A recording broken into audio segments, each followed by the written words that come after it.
Good evening, and thank you for joining us for tonight's hybrid meeting and presentation with the Los Alamos Mountaineers. Before we get started, I wanted to make everyone aware that this presentation is being recorded. I am Ashley Lusher, Program Coordinator with the Pajarito Environmental Education Center, or PEAC, in Los Alamos, New Mexico. I will be the moderator for tonight's talk. I want to acknowledge our wonderful members and donors for your generous support. For details about other PEAC programs, please visit peaknature.org.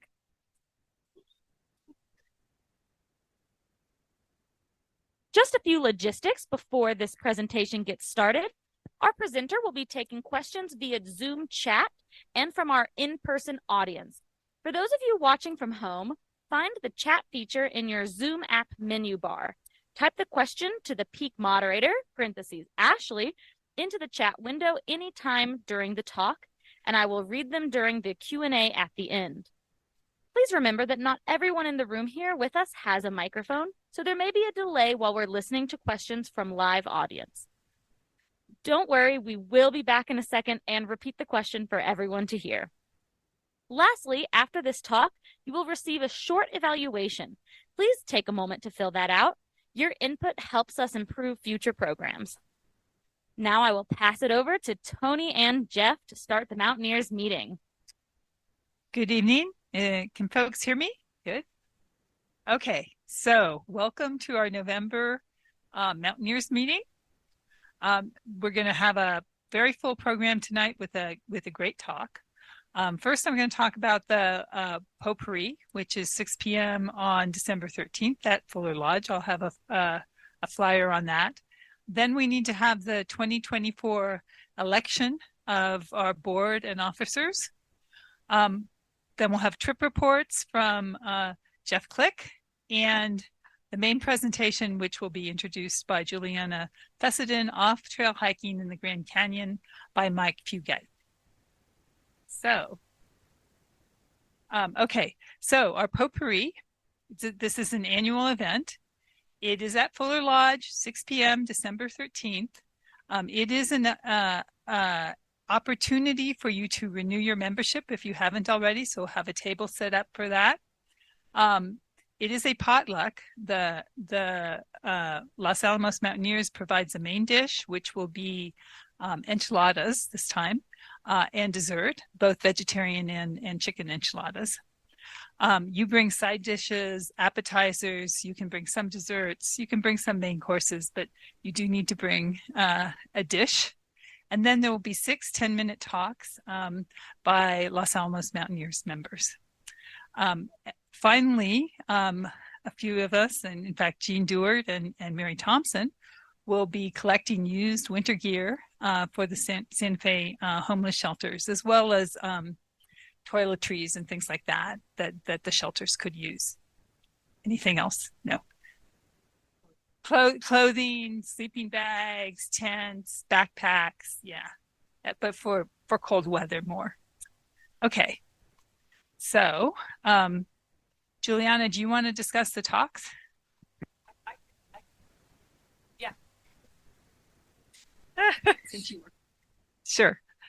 So I'm Juliana Fessenden, and I am the program chair for the Los Alamos Mountaineers. And my job function is to find cool talks and amazing people to talk about their adventures. And so I do this throughout the year. And for the potpourri, as Tony said, we've got 10-minute talks, which are going to be fast, but good.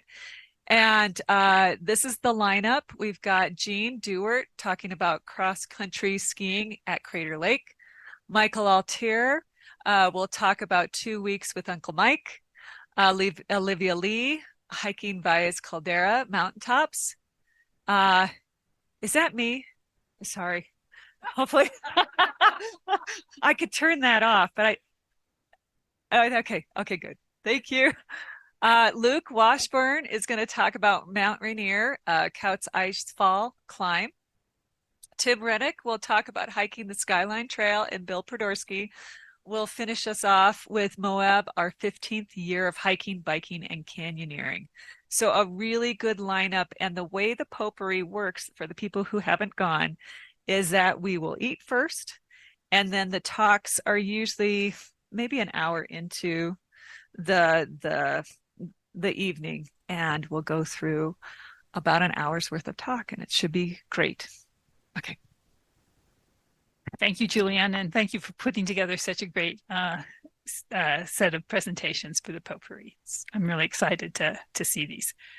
Okay, so next we are doing our actually we're going to do our elections. So this is actually the from our Constitution or our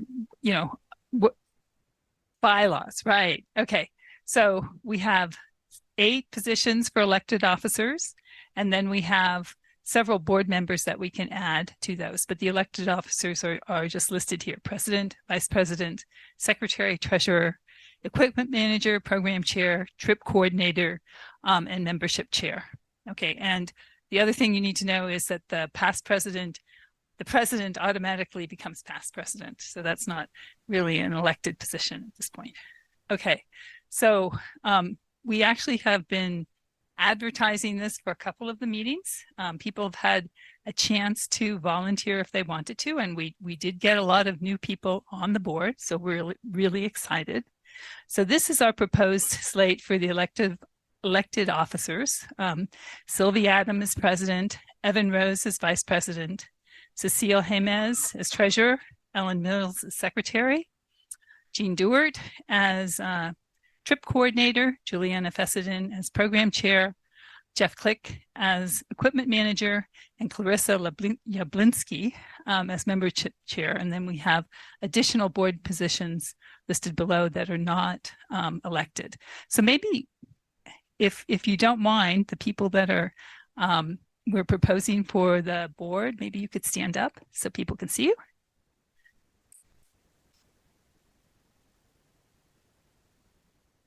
Yes. So thank you, everyone. So we're going to do the election. And so this is something that we will do both online and in person here. I will note that we already have 7 votes for this slate and no votes against this slate from people that emailed me. No pressure. So can we do the online voting as well? So if you are, yes, I discussed it with Beth. All right. We can do it in the chat. Okay. So if you are a member, this is only for the members, both in the audience and online. If you're a member, you can vote. So please do vote in the chat. It's a yes or no. So you either approve this slate or you don't approve the slate. Okay. And we will also take account here. Now, again, I know we've got people who are not members. If you're not a member, you shouldn't be voting. Okay, so who is for the slate? Okay, how do we count you? Actually, okay, who is not for the slate? All right, good. All right.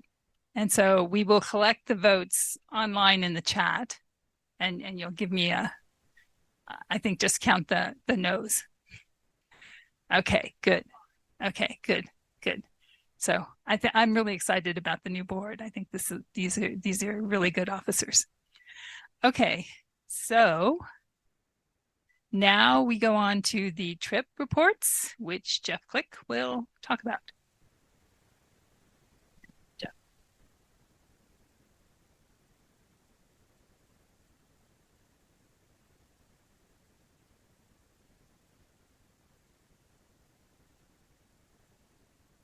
Okay, let me look here. Just trying to. Okay, those are the 4th Tuesday most months. So this is just the program. So for the year, right?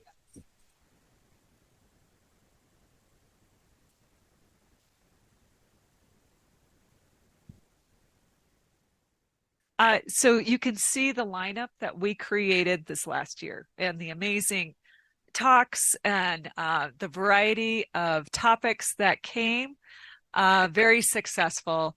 And if we are elected, Anne and I will be looking at the next year's slate, and we've got people lined up for January through May, but we've got openings June, July, August, September, and November, as well as potpourri talks. And so if you're interested in talking about your adventures, please contact myself and Anne Sanji right here. And we would love to hear about your amazing trips. Okay. Yes. Thank you, Juliana.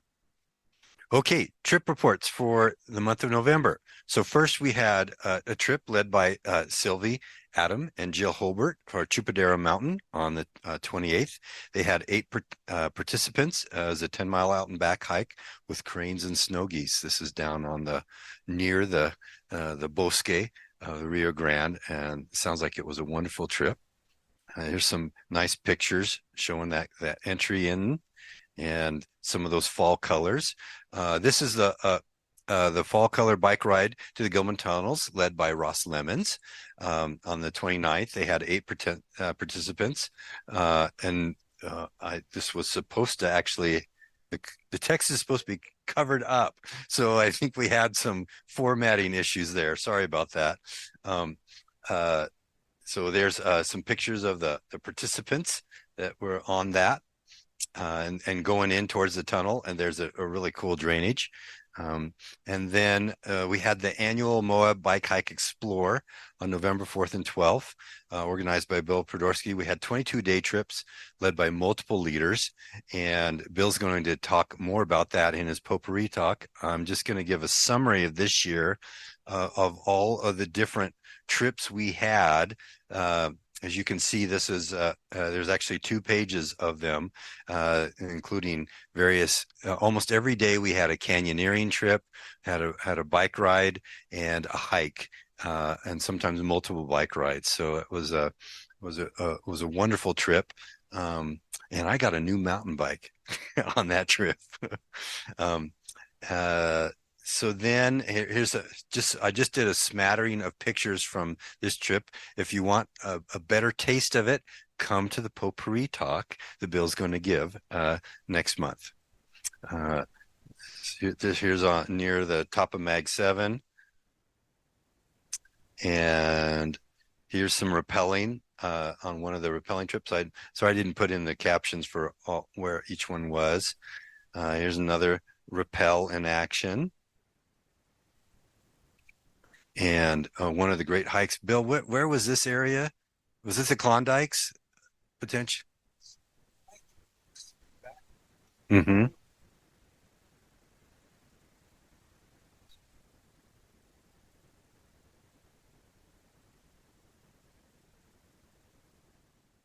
Anyway, come to the potpourri and you'll find out. It's some really, really amazing scenery, and the great thing about it is, we fill up 2 sides of this big house, and we have communal dinners, and it's actually a really great trip. I encourage you, if you haven't done this one, to consider doing it in the future. Here's another picture of one of the rappel trips that Evan Rose led. Was this a medieval chamber, Evan? Yeah. Uh-huh. Stuart. Uh-huh. And that's Tony up there on the rope. Excellent. And another one of the bike rides. Okay. And then we had the Hunger Walk and Turkey Trot organized by Gene Dewart. And we had 6 participants that won 2 turkeys and a pie. Way to go. You guys are on a roll. I'm sorry we couldn't make that one. And then Guaji Mountain, Claire Jablinski led that, and we had 12 participants on that trip. Here's some of the folks. on that. Some beautiful views on that trip. And then this is not a trip, but we want to do a recognition of one of our members, Forrest Altair. So he actually free climbed the free rider section of El Capitan. And this is a culmination of a 7-year project involving 6 transits of the route. And here's a picture of that of El Cap, obviously iconic, right?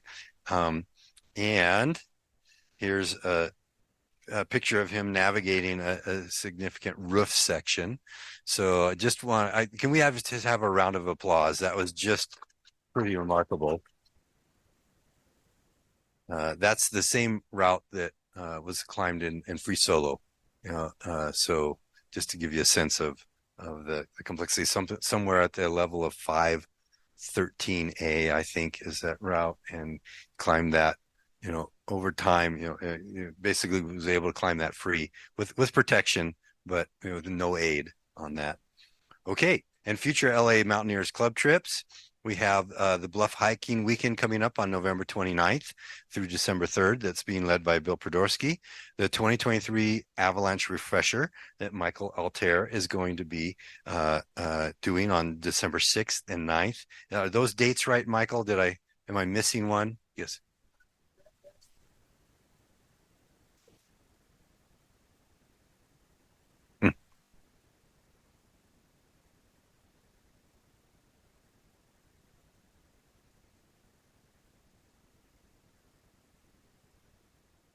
So I'll repeat that. So Michael says the 6th is the classroom section here at Peak from 7 to 9.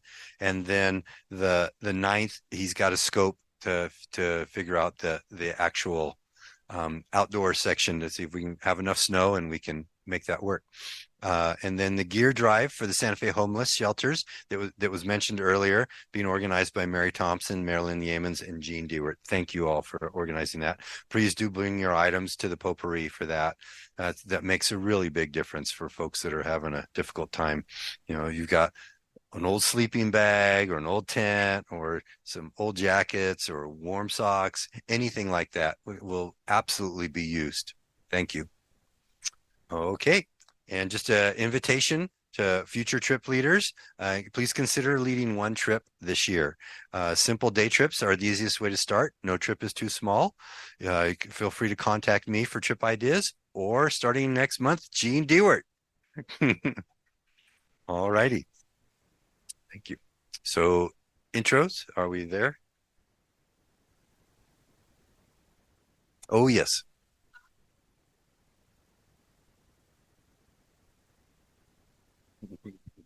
No, it's fine.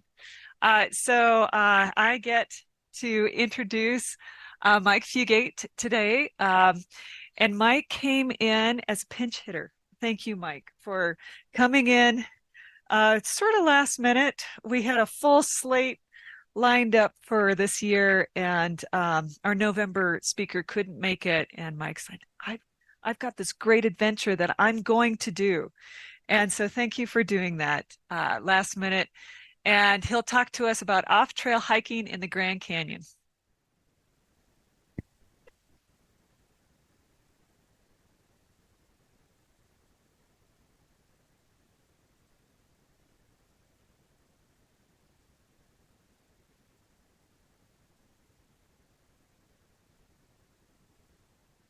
Okay, how's the microphone set up? Hear me okay? Thank you very much for that introduction, Juliana, and thanks for inviting me tonight. I'm going to talk about a recent trip that we just did to the Grand Canyon, and I want to thank Bill Carey and Mary Francis for helping me with some of these slides and the PowerPoint presentation. Okay, here's the group of willing participants. Here we have Michael White, who's from Berkeley, California. Sarah Steck right here. And if you know Lee Steck, this is Lee's sister, and she is Michael's mother. Mary Francis, she works in CCS 6. Michael Meredith, a friend of mine up in Park City. And then no Grand Canyon trip is complete without a trip geologist. And ours was Bill Carey, and he's recently retired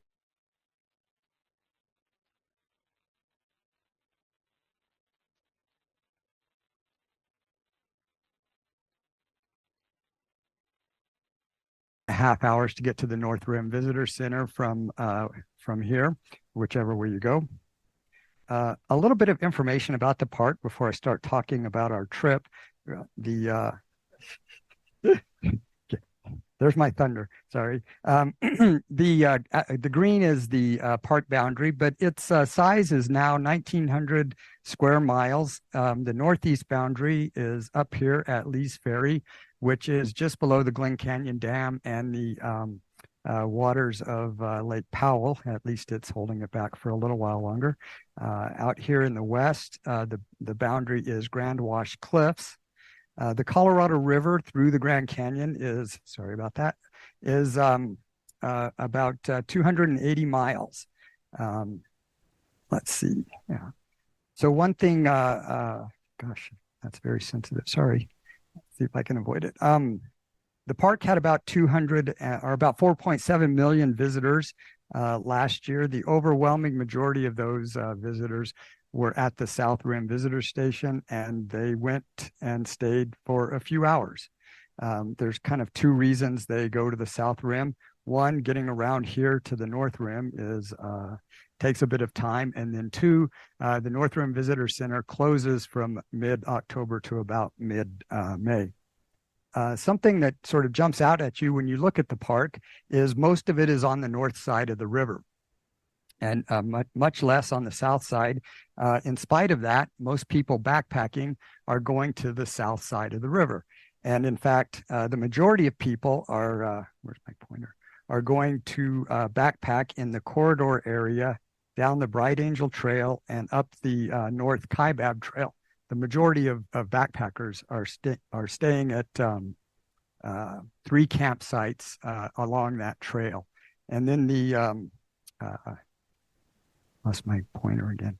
And then the second most visited region is between Boucher Rapids here on the west and Tanner Rapids here in the east, and again south of the river. So you can see there's an awful lot of area for somebody who wants to go off trail hiking the Grand Canyon to go. Okay, so there was my thunder. Mary Frances snapped this. This is people trying to get into the South Rim entrance station last week at 2:20 in the afternoon. I think I never would have guessed that many people were going to be there on a November day, right? So my Grand Canyon backpacking really started when I met George Steck and got a hold of his books. I've hiked in both of these books. Gosh, can you see that?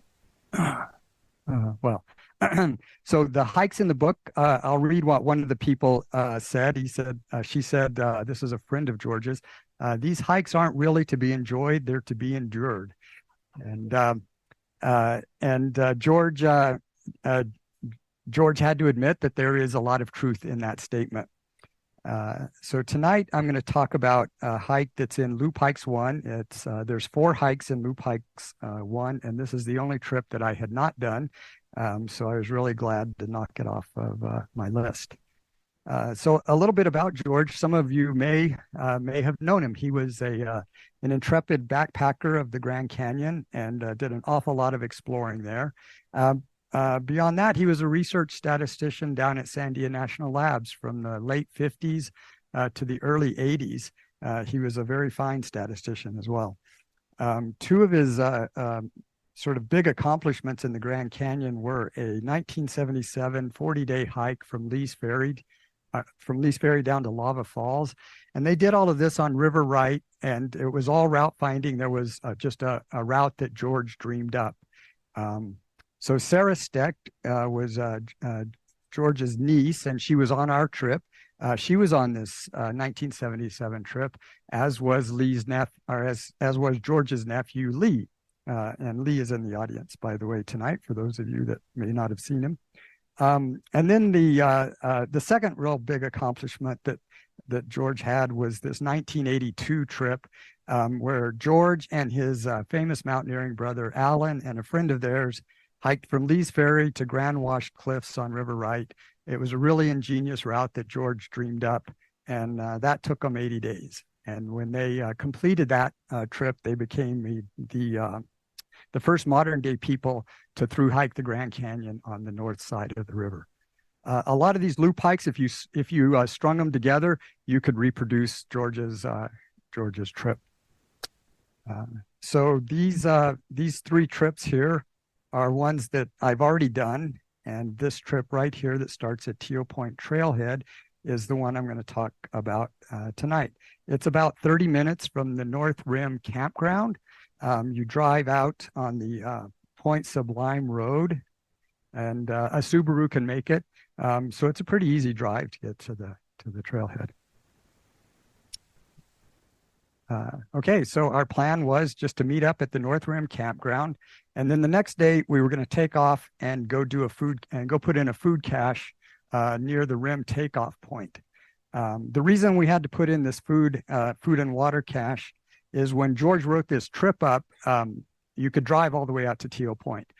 But in the mid-90s, the park superintendent closed the road to Tiyo Point, and so now you had a 6-mile hike to get to the rim takeoff point. And so that would have made it for too long of a first day, and definitely too long of a last day for us to do this hike. So we were going to go out, and so we went out, we put a food cache in, then we came back to the campground, had a nice dinner that Bill made for us, and then on the next day, the 30th, we hiked back out to the rim camp, and then the 1st of October, we started our trip. And so here's one of the nice photos or slides that Bill made for me.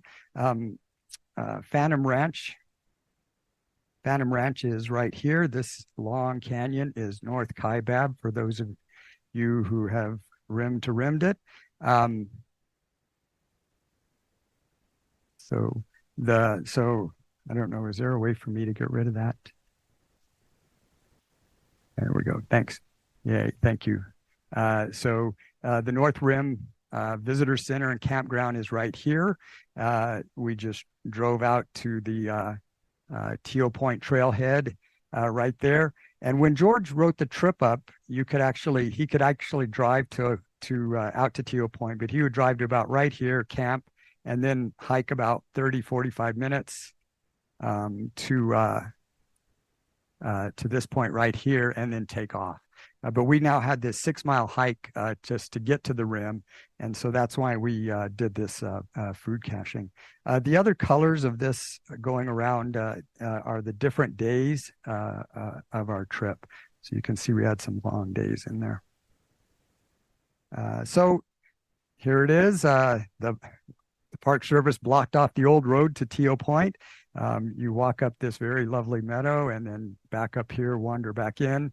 And then you've got some obstacles on the way now that weren't there before. Partway out the Tiyo Point Road, there's a spur road that comes in, and it goes down a long, broad ridge. And that's where this is taken, this bottom right. And we were hiking on it out to the rim. It was really, really lovely hiking on this. On the Tiyo Point Road, you go out so far, and then the spur road comes in, and we had seen on the web that there were these old signs telling you where to go, and so it was reassuring when we got there. And there's an old sign telling you Tiyo Point Road to the left, Shiva Temple to the right, and we were headed to Shiva Temple, so we were off to a good start at this point. So our first view of the Grand Canyon coming out of the forest, the pine forest, it's always spectacular to just walk on up to the edge of the canyon like this, and I never get tired of seeing it. Michael White, this was his first time ever going to the Grand Canyon, which kind of surprised me. So here's a shot from our cache day. You can see all the food and the water that we had to take out there. We stored our food in bread canisters, but we learned that the park doesn't have a problem with bears. And in fact, on the North Rim campground, quite surprisingly, none of the trash cans are bear resistant at all. So they just really have no problem with bears. But then we also learned that this area of the park and Shiva Temple has the highest concentration of mountain lions in the park. So that was just not something we knew when we were camping there. So the bottom right, we are just about to have our cashew curry for dinner. Okay, so that was just getting to our rim camp, and so we are camped kind of right about where Bill put rim camp, and we're going to go down what George calls a notch ravine, and then climb down a ridge to Shiva Saddle, down a canyon to Dragon Creek, and then down Dragon Creek to Dragon Spring. At least that's how we drew up the plan, but we didn't make it to Dragon Spring. So here we are starting down. I think Mary Frances is in there with Sarah, just bushwhacking down the start of the ravine. We're in the Kaibab Formation right now. That's the upper level formation in the Grand Canyon. It's limestone. It's about 250 million years old. And our trip geologist is, he's really earning his keep right now. He's pointing out fossils in the Kaibab Formation that we came along, and there's actually quite a few fossils in the Kaibab Formation, in the Kaibab Formation. Here we are working our way down further that notch, and we're now in the Toroweap Formation, which is another limestone formation that's about 250 million years old. It was a little chilly when we started out. That was not going to last. So Isis Temple here, Cheops Pyramid here. There's a saddle between them. The last few days of the trip have us going over that saddle and then coming up this canyon here, which has got Phantom Creek in it, and then back up to our right. And so it was nice to see the sort of the end of the trip as we were beginning our trip. That's just a quick look at the Notch Ravine. We bushwhacked down and then across this ridge and then back to where the photo's taken. Now we're working our way through the Coconino Sandstone, which is about, I think the Coconino is about 300 million years old. It's the record of a great Sahara-like desert that covered all of northern Arizona. They have found small reptile tracks in the Coconino, but interestingly, they've not found any fossils of the animals themselves. If you've hiked the South Kaibab Trail, you've hiked along some very, very big Coconino formations. I don't know whether you knew it or not. It's quite large through there. So we're going to end up down here on Shiva Saddle. The down arrow is showing the canyon that we're going to drop down into. This horizontal arrow is showing the ravine that we have to hike up to at the end of the trip. We're going to drop a water cache there so that we don't have to haul as much water when we're coming up on our last day.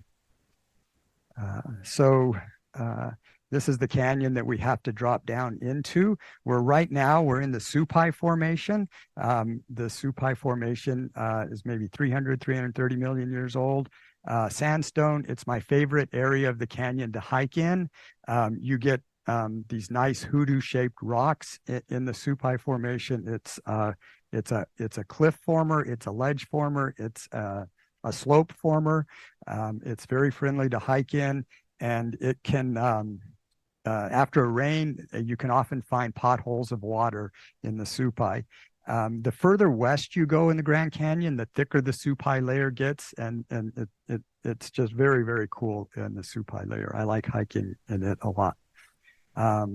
So here is the very start of the descent down this canyon, and it was just sort of steep and brushy, but there were no cliffs to fall over. Just work your way down is all it was. It was just tedious. As you got lower, then it turns into boulder hopping, which again is slow and tedious. So I just can't stop that, sorry. So here's a good time to maybe mention the Redwall limestone. You can see it's both red and it's gray. It's a consistent cliff former in the canyon, and its natural color is gray. It's being stained red by the overlaying Supai layers here and the hermit shell layer above the Supai. If you would like to hike, if you'd like to go from the rim to the river, the barrier to doing that is the Redwall limestone.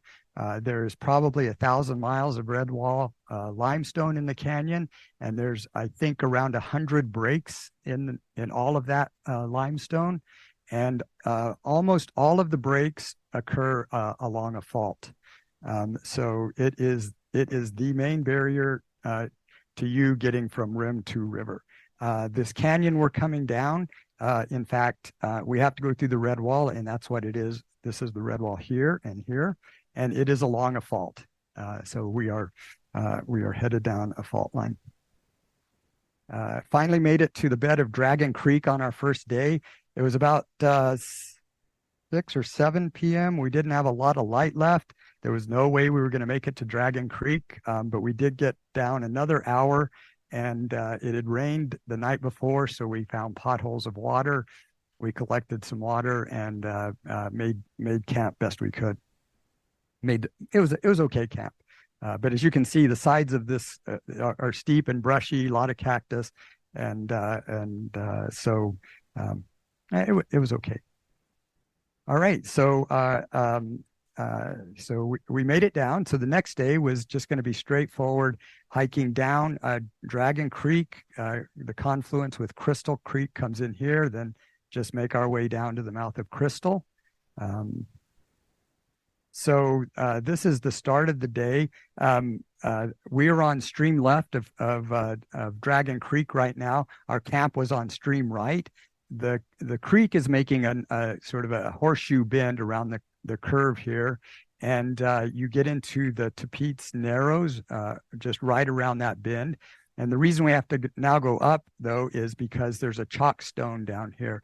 So what should have been a 15-minute hike turns out to be an hour hike. We knew that going in. And so up and over and then back down, and then finally get to the spring. And this next photo, in fact, Mary Frances is showing us that sort of giving you perspective on the chalk stone. And then our trip geologist coming back from verifying, yep, it is a chalk stone. And so it's a good thing we went around it right there. So, and this is probably my favorite photo from the whole trip. I had no idea what Dragon Creek was going to be like, but it was just absolutely lovely.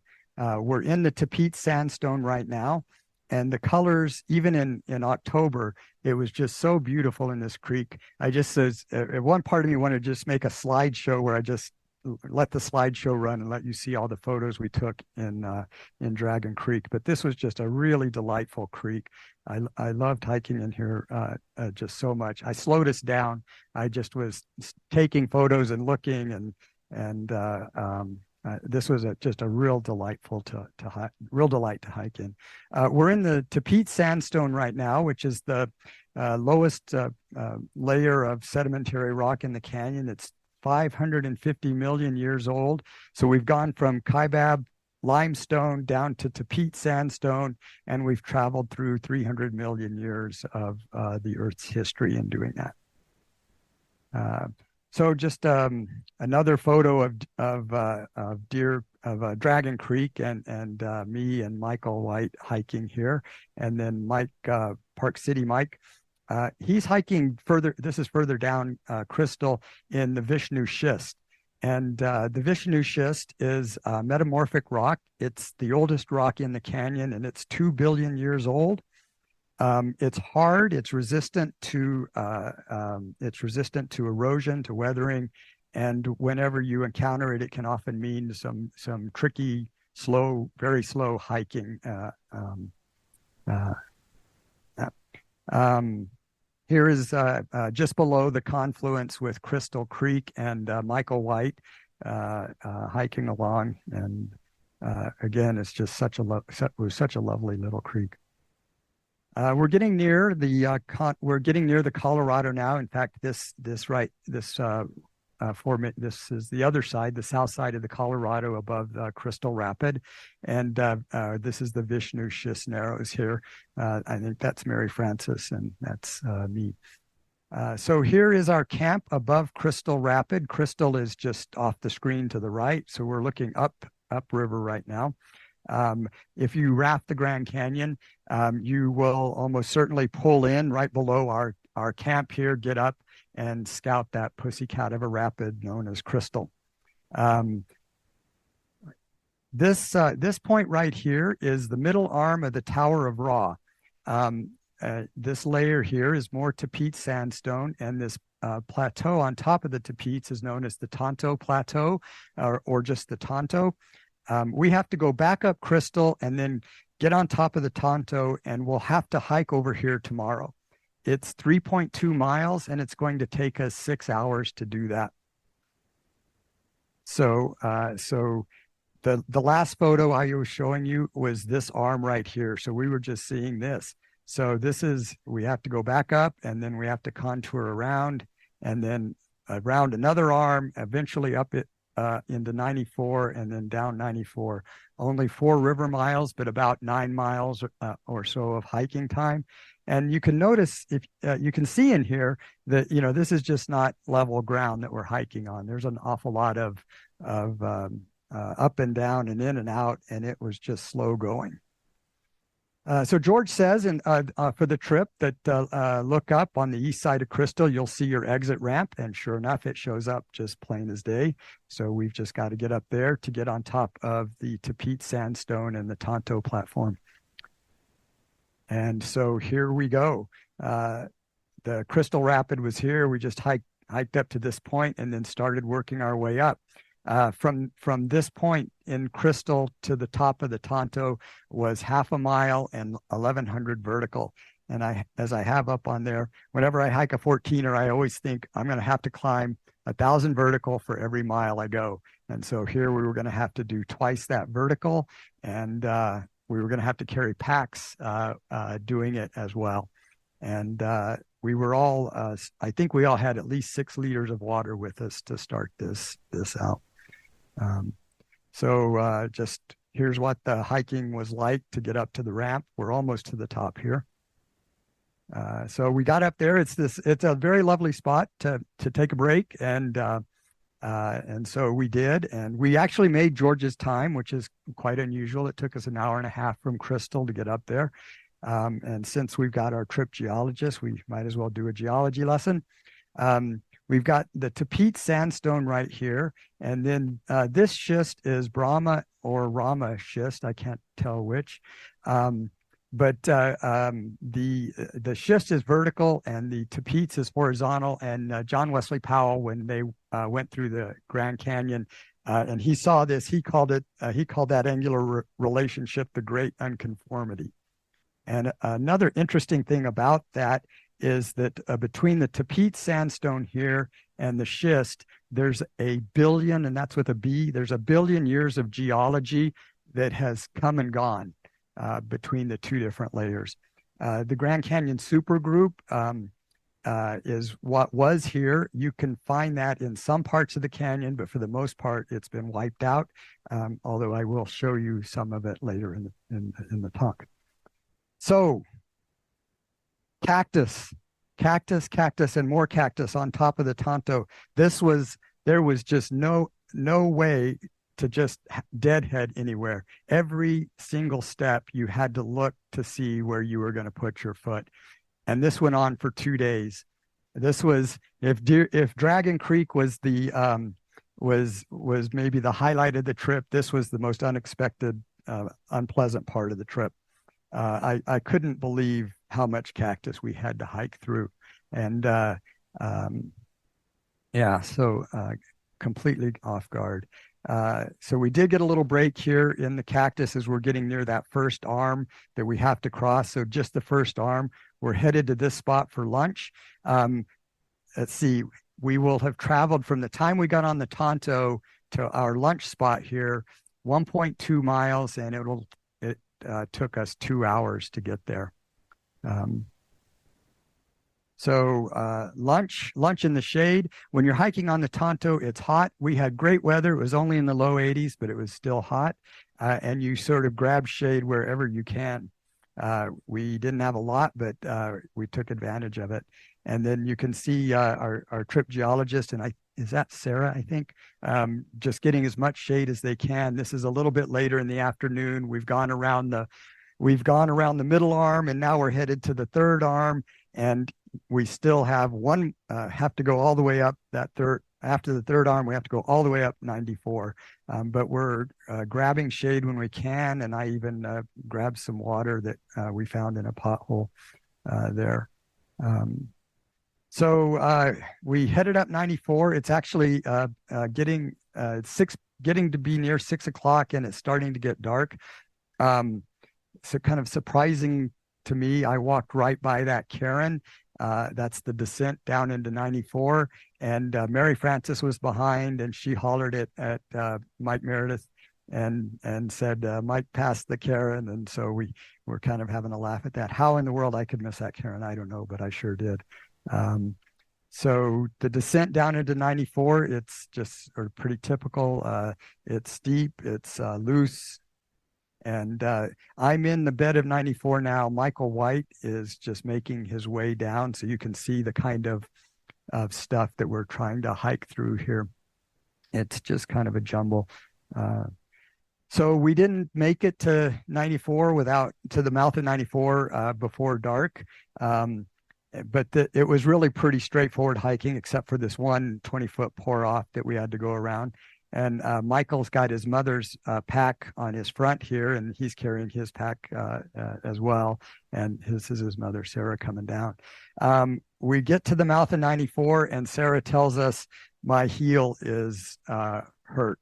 And she doesn't know what she did it, but since lunch, it had been hurting. And had no idea walking with her that she was in pain or was having a difficult time, but she was.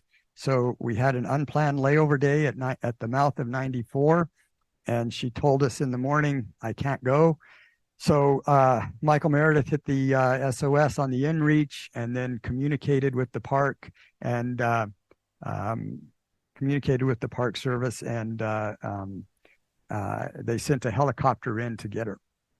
And so they plucked her out. And I guess I'll add that Sarah, she completed the hike, the 40-day hike with George from Lava Falls, or from Lee's Ferry to Lava Falls. And then in 82, she went back and hiked in at Lava Falls and hiked all the way down to Grand Wash Cliff. And so she became the first modern day woman to through hike the Grand Canyon. So the next day was going to be more of the same. Back up onto the Tonto, contour around a lot, and then make our way out of Trinity, and then up on top of the Shinnemoo quartzite here. This little piece was unexpectedly hard, and it was really tiring. And then we had to contour around and then get to Phantom Creek. So like I said, much of the same as the previous day, 1,000 vertical and 7/10 of a mile. And this kind of hiking, I think if you like hiking in canyons, to me, this is one of the things I really enjoy, is this kind of hiking. So back up to the Tonto. I said there was cactus. I really wasn't kidding. We really did have to deal with this stuff for 2 days. We're dropping down into the bed of Trinity at this point, up the arm of Trinity, out the little gully, and then we're going to make our way to the Shinnemoo quartzite.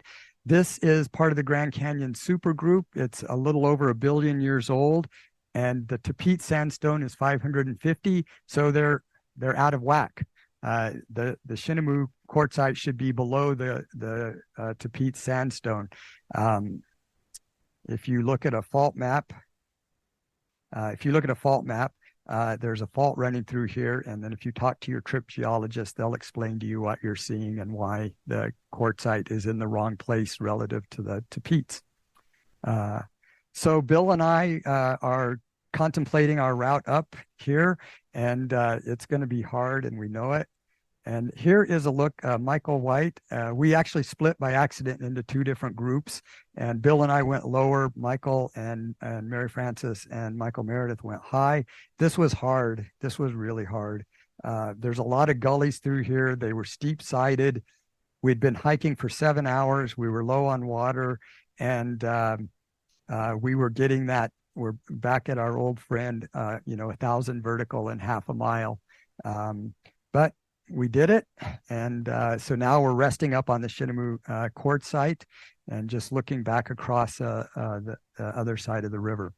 We probably rested longer than we needed, than we should have, but we were a little bit tired at that point, and we still had 3 to 4 hours to go. So George says to try to find a game trail, that there is one, and you should try hard to find it. We didn't have to try hard. It was pretty easy. And so this was some of the easiest hiking that we had. And we've got to just work our way over to the saddle between the southeast arm of Isis and the Cheops Pyramid. So coming around the Isis temple here, just heading for the saddle. Here's a view from the saddle. I really had wanted to pick up water in that last bay that I showed you, but there wasn't any, because I was just really, really, really wanting to camp on this saddle that night. We would have had a spectacular view of the canyon to the west for sunset, and then we would have had an equally brilliant view of the sunrise to the east. But it wasn't meant to be, I guess, and so we had to move on. It was a little after 6. We had a little over an hour to go, but it was getting dark on us fast. And I'll make a long story short and just say we had Karens, we lost Karens, we found Karens. Michael White, being the young guy in the group, he actually went down and said, yes, we can follow this. He came back up, and then we went back down, and we made it to Phantom Creek, hiking in the dark for the 3rd time on the trip. And I got the nickname Night Hike Mike about this point. So Phantom Creek, this is where we hit it. I actually met George Steck in this area back in 1986. I never would have guessed that in 2023 I would be taking his great nephew back to the Grand Canyon for his first trip. We have 2 days in this beautiful little canyon. I've been to Phantom Creek probably more times than I've been anywhere else in the Grand Canyon. It's really lovely, and this is a shot of the Tapeats Narrows. And we came down this ridge, just the other side of this ridge last night, and we actually hit the creek right about here, and had a nice long drink, and then found a camp. So here's we hit the creek kind of right up in here, and just view of the water flowing down the creek. The Narrows, if you keep walking down, you can actually hike down Phantom Creek and go to Phantom Ranch. It's maybe a 2.5-hour hike from the point that we're at here in the river down to Phantom Ranch. So some of the few of the animals we saw, this rattlesnake was really a beautiful little snake. Could care less that we were there. It was so clean. I think that it must have recently shed, because it was just everything was just so clean and crisp on it. We had a short day today. We just had to get up to an overhang that George mentioned, and the weather was great, but it was just a level hike, level camping, and no bushes. And we went there, and Mary Frances had vodka martinis and complete with olives. And I had dehydrated onions, which is a thing we do on our trips. And so we just enjoyed an easy day. So we had a scout day to scout the Red Wall route. And by we, I mean Michael White went up and scouted it. We provided moral support to Michael while he was doing that. But we camped here at the mouth of this canyon, right across from a place that George calls Hippie Camp, because in the 60s, a group of hippies was living down in Phantom Canyon, and apparently a significant number of them were living down there. Today we were going from Hippie Camp at 4,500. Up to our rim camp at 7,800. And so the question, of course, on everybody's mind is this going to be another night hike with Mike or not? And so you'll have to think about that, and I'll ask you to vote before the end of the talk. You get to vote on what you think. So yes, here we go. So this is right over here at where the hippie camp where they were at. Here was our approach. This was sort of just very steep, crumbly stuff that we had to work our way up. And then to the base of the climb, There's 2 pitches. They're about 40 feet each. They're a little awkward to protect. And so on the scout day, Michael went up and found places to set up a belay. We'd brought a 60-foot rope with us, and he had some cordelette. And so he found a spot to belay the first pitch, and then climbed over and up and found another spot to belay for the second pitch. And then he went across this so-called superhighway and made sure that we didn't have any surprises getting across this. This is about a 400-foot fall down this 400-foot sheer wall. And so once you get across the superhighway, then you go up around this corner, you climb up more red wall, and then you eventually end up right above the red wall here. So Mary Frances is at the near the top of the first pitch. Goodness, sorry about this. Down here, it's steeper. Obviously, right here, it's not too bad. You do run into some loose rocks. Stuff will pull off on you, but it's low 5th class climbing. But it is climbing that has to be done with your backpack. So maybe 5-1 was about all it was. Michael is belaying her from here. She will traverse across and work her way up to the second pitch. And this is me starting the second pitch. Michael had told us there's basically 2 good ways to go up. The one on the right is more exposed, but it's got good holds or better holds. The one a little bit to the left is not as exposed, and it has sort of less good holds. So I went with the exposure since I had a rope, and I went with exposure and better holds. But it was pretty easy climbing, and you can see the ledge that we're going to have to traverse across right over here. Okay, so here's a really good look at that red wall, and this is our super highway that we get to walk across. It actually it was fine. I was also glad to have those bushes below me. You can see the gray red wall where it hasn't been stained, and this is a place. In fact, there is a fault that runs through here. It kind of is running this way, and it broke up the red wall enough that that George was able to find a route up this, I guess. There's also another fault right over here, and this is the Trinity side of this red, on the other side of the red wall. And George says that's broken up quite a bit. And in fact, if you want to avoid the red wall climb, you can go up that way. The problem with doing that is water.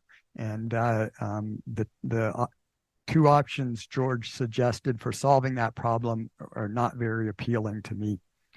Weren't very appealing to me. So thankfully, we had a rope gun with us, and we were able to do the red wall climb. So here's the most dicey part. It was a walk around, a tiptoe around a bulge. The handholds were good. Most of your foot was on the ledge as you went around. Of course, you have a pack on that makes things awkward. If you fell, you were in trouble because you were just going down.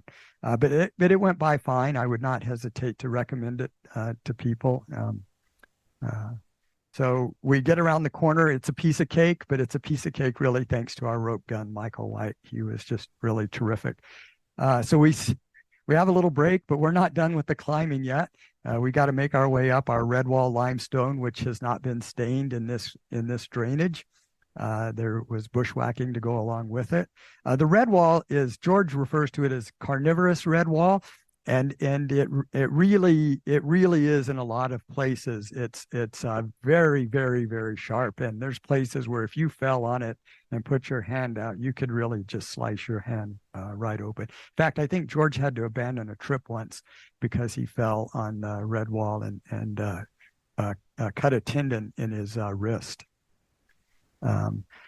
So we made it to the top of the red wall from about right over here and back into my favorite area, the Supai. And we could look a long ways across and see the ravine we needed. And George's only description for us to get there was go up if you can go right if you can't. And so it was a lot of just following your nose and seeing where you thought you needed to be and keeping an eye on where you wanted to go. There was a fair bit of class 3 scrambling at times, and sometimes some class 4 scrambling. Once in a while, we'd come across a cairn, but we weren't really following cairns. So this would be kind of typical of what would happen. You can see that we're coming to a point where we can't go any further, and we would bushwhack up. And so we'd fight our way, get to another level, and you'd get to this next level, and there'd be a 2-foot tall cairn. And you'd look around, it's like, where in the world did that come from? You know, you had no idea. And it's like, well, at least somebody's been here before us. But that was just the order of the day, was to go up if we could and go right if we couldn't. And I always like canyon hiking when I can look across and see, it's like, we're hiking on that stuff. You know, that's really what we're walking on. It's like, but as you know, it's maybe not as bad as it looks from a distance. So here's a Tiyo Point, and then we're still trying to get to that rim camp. The final gully or ravine leading up to Shiva Saddle, just rubble filled, and a whole bunch of pokey stuff, just to keep things interesting. Let's see. All right, we're back on Shiva Saddle. Michael and Mary Frances are making plans for happy hour at the rim camp. But we still have a couple more hours of some steep bushwhacking back up through the Coconino sandstone. We're just going to retrace our tracks at this point and get back to the rim camp, to our rim camp. So, all right, who thinks we're going to make it before dark? Who thinks we're going to hike with our headlamps? Well, ye of little faith. There it is. We made it before sunset. It was I had come across a trip report from 1991 by Bob Bordash. He did it almost exactly the time of year we did it, and one of Bob's people on the trip with him was Steve Allen, and that is the same Steve Allen who wrote the canyoneering books and was the canyoneering guide up in Utah. And they were in their mid-30s, maybe their late 30s, early 40s, very fit looking young guys. It took them over 12 hours to do what we also just did. And considering some of us were closer to 70 than 60, I was pretty happy that we were able to make that time. So here we are hiking out the next day. We couldn't have timed peak colors in the aspens, I think, any better than this. So final thoughts. We had really ideal weather, low 80s, no wind, 50s at night. It was just really spectacular weather. And the previous week, I was really, really nervous because it had been in the mid 90s, 100 degrees at Phantom one day. And I could not imagine hiking on that Tonto for 2 days without any shade in those kind of temperatures. So I was trying to think of a plan B if we had to.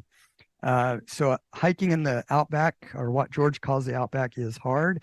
It's rewarding, but I do it, and I've been doing it for a long time, and I'm by no means a super hiker of any sort. So I really encourage people to go to the backcountry, go to the outback and hike there. I love the trip. I especially enjoyed Dragon Creek, as I have said. If you were going to do this, you might think about putting a food cache in at the mouth of 94, paying one of the raft companies to put a food cache in for you. It would be a super simple pull-in for them, and they could retrieve your empty containers there at 94. That also might allow you to spend a little more. If you had a little more food, you could spend a little more time in Phantom, the Phantom use area. So terrific companions make for a terrific trip, and the people I got I had the pleasure of hiking with were just absolutely fantastic. I would not hesitate to go with any one of them again. But the best advice I think I can give you is to bring a young gun. Michael White was without a doubt hero of the trip. It was such a great guy to hike with, and I will recommend him for a talk to the mountaineers. His grandfather was Alan Steck, the world famous mountaineer, and Michael's been doing all kinds of really interesting ridge traverses connecting routes in the Sierra Nevadas. And it's some of the stuff I've seen him doing is just really incredible. And he's very used to hiking at night. Some of those have been 23 to 28 hour trips. So we might think about getting him to do a talk for us sometime. So I guess with that, I will say thank you very much for allowing me to share our trip about this wonderful place that I love. So thank you. Thank you so much. Any questions? I'm not seeing any questions online yet, but are there any questions in the room? And just a reminder, make sure you repeat them into the mic after the question's asked so that everybody online can hear. Thank you. The permit. So that was interesting. I'd never had this happen before. So I sent in the permit request, and they wrote back essentially saying, "Are you sure you know what you're doing?" So, this is a really hard hike for people who are experienced Grand Canyon backpackers. Are you really sure you want to do this? They sent this email back to me. And so I sent them back my resume from hiking in the canyon. And then they sent back a permit, and they had highlighted in yellow aggressive trip itinerary at request of me, right? So they were trying to discourage people from going in places, but and so you because this is in a place that is not visited very often, I didn't have any trouble getting the sites that I wanted. I don't know where I fell in the lottery. I didn't get the permit right away when I put in for it. I waited for maybe 3 weeks or so before we got it. But then I got exactly what I wanted once I convinced them I was capable of doing the trip. So, yeah. The Park Service does not charge for rescuing you. I actually had to be rescued 2 years ago out of a raft trip. I took an oar to the mouth and got rescued out, helicoptered out.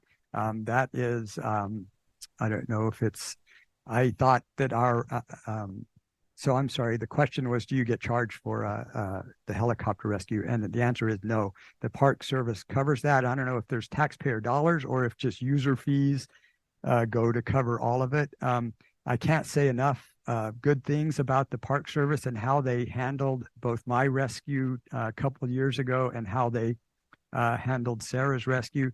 The people were just absolutely fantastic to help us. They took her to the North Rim. They almost always take people to the South Rim, but they took her to the North Rim, and then somebody there drove her out to get her car. So they were just a tremendous help in that regard. Yeah. Mm-hmm. So the question was, what was the night skylight? And we actually didn't have much of a moon, so we got lots and lots of stars. It was clear as it could be. The nights were beautiful. The lowest it got was low to mid 50s. Sleeping out, I had my 40-degree sleeping bag and often just barely had that on me, and camped out, cowboy camping, no tents, and it was just beautiful. The skies, I at least can't sleep through the night when I go backpacking, but I don't mind it if I get to watch the stars. When I wake up, it was really quite nice. It was perfect weather. It was really good. So we have a few questions from the online crowd. First, do you have a next trip planned yet? No, I've got some that I'm thinking about. Let's see. So by the way, this is what's known as the geological map, or affectionately the fault map of the Grand Canyon. It shows you all the layers, and then the black lines are faults that run through it. It's an exquisitely beautiful map. George has one trip. This is your North Kaibab trail, and so this fault running through here is the Bright Angel Fault. It goes all the way up here. It says why you can do a rim to rim there. But he has a trip that starts here, goes into the Nankoweap area, comes all the way around here and back out. I've hiked over here, but I've hiked into Nankoweap, but I haven't done this section, and I would like to do that. It's hard. Water's a problem, and I'm getting old, so I don't know if I can do it or not. But if I'm going to do it, I better do it soon. And so that may be the next trip. Otherwise, I'm thinking of going much further west, and I've done some things out west, but not a lot. So nothing firm coming up. All right, we had another question. Did you encounter any smokes from fires, either wildfires or prescribed burns? This time, no. We didn't have. We had beautiful weather. I was there a couple years ago where we had fires. And actually, where we hiked, where I showed you where our rim camp was, they had a fire there in October of last year. So we were lucky this year. There was nothing, but no, we had no. It was really beautiful weather. I was pleased. Uh-huh.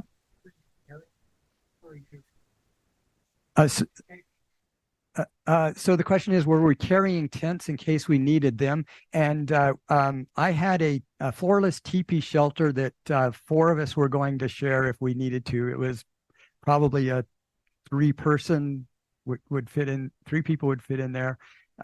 One night, the first night, we got drizzled on, and we threw it over us like a blanket, but otherwise we didn't take it. I always have some kind of a tarp, but never really a tent in the canyon.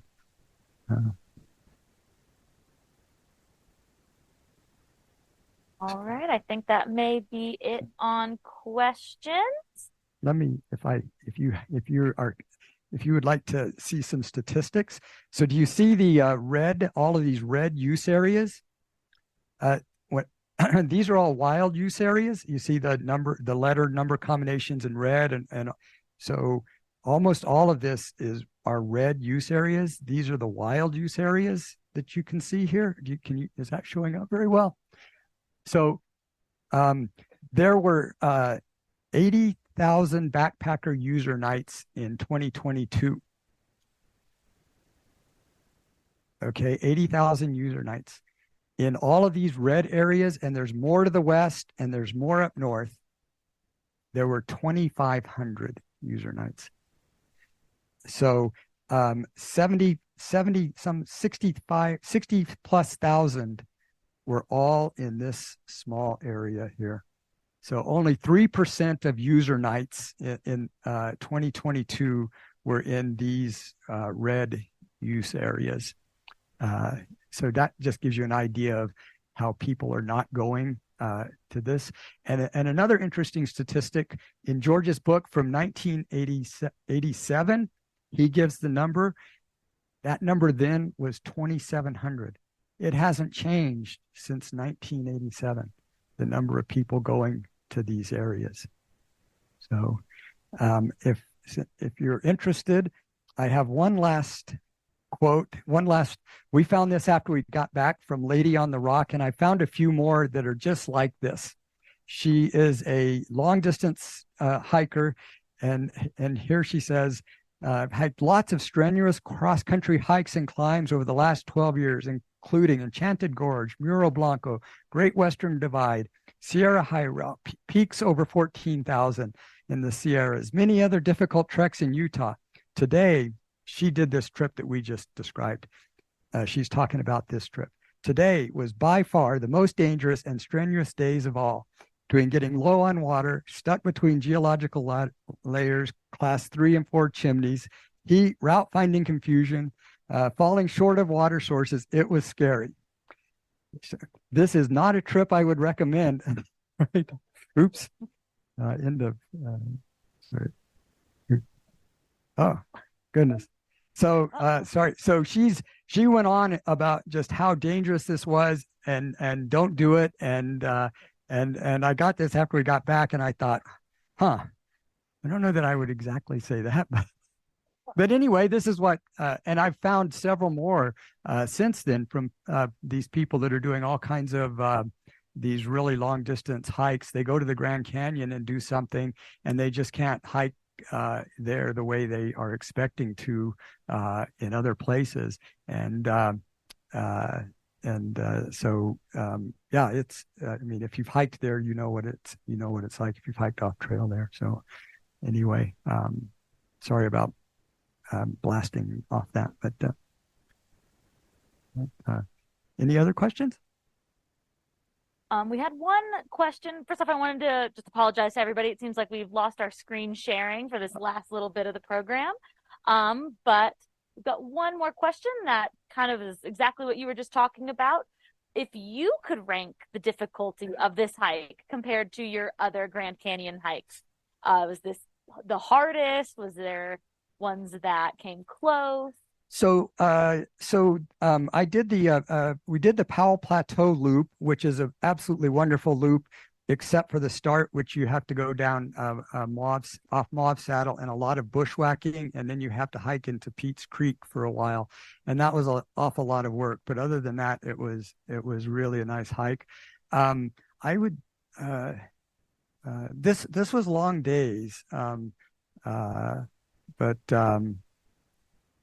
and we were tired at the end of the days. I don't know. The Flint Tuna loop was also hard. I don't know. They all are hard in different ways. And if you've seen the story on the Hayduke hikers, the Hayduke Trail, they talk about hiking along the river from Deer Creek to Kanab, which is one of Georgia's, and also down the off of Mauve Saddle, and they all say this is by far the hardest hiking that we've had to ever do. And so I don't know, they all are fairly equal in that respect. I think that's why I'm a little nervous about doing the trip that George actually calls out as hard. So I would love to do this trip again. The cactus is the only thing that is, man, that was just so much work and so tedious. So well, I think that's all. Oh, do we have one more question? One more question?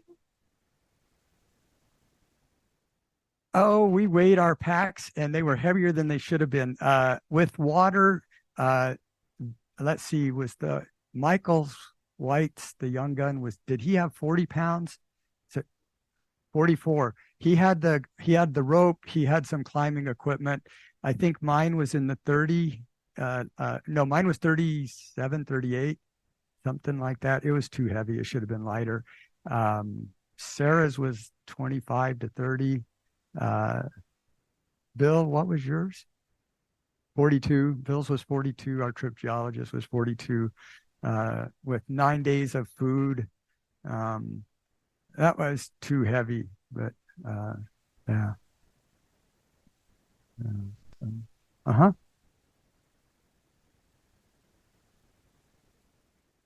So the question is, did we run into any other people? And no, except when we were coming out, people were coming in the Tiyo Point Trail and day hiking. That was it. It was just us. It was nice.